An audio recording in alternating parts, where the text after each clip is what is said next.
High সবাইকে, কেমন আছো? অনেকদিন ধরে হেয়ার স্কিনের যত্ন নিতে তো ভুলেই গেছি আমি। চলো আজকে একটু তেল দেওয়া যাক চুলে। তো আমি ব্যবহার করছি এখানে প্যারাশুটের কোকোনাট হেয়ার অয়েল। তোমরা যে কোনো কোকোনাট অয়েল ইউজ করতে পারো। আমি অল্প করে তেল নিয়ে স্ক্যাল্পে লাগিয়ে একটু মাসাজ করছি। এই অয়েল মাসাজটা কিন্তু চুলের জন্য খুবই দরকার। আর তারপর আমি এখানে একটা চিরুনি নিয়ে চুলটা ভালো করে আঁচড়ে নিচ্ছি।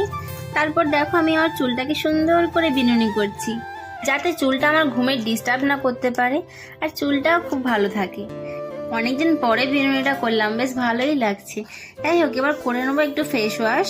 আমি ফেস ওয়াশ নিয়ে বেশি রাব ঘষাঘষি না করে হালকা সার্কুলার মোশনে ম্যাসাজ করে নিচ্ছি, দেন ওয়াশ করে নিচ্ছি। আর দেখো আমার স্কিনটা কতটা ফ্রেশ লাগছে।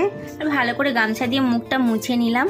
আর স্কিনটা যেহেতু শীতকাল পড়ে যাচ্ছে তো ড্রাই হয়ে আছে পুরো, আমি একটা ময়শ্চারাইজার ইউজ করে নেবো। এখানে ইউজ করছি নিভিয়ার ময়শ্চারাইজার, আর অল্প পরিমাণে নিয়ে ভালো করে মুখে ম্যাসাজ করে নিচ্ছি। তো স্কিনের পাশাপাশি লিপটাকেও তো একটু যত্ন নিতে হবে না। লিপ বাম ইউজ করে আমার নাইট স্কিন কেয়ার শেষ করলাম। কেমন লাগলো বলো তোমার? ভালো লাগলে একটা লাইক করে দিও।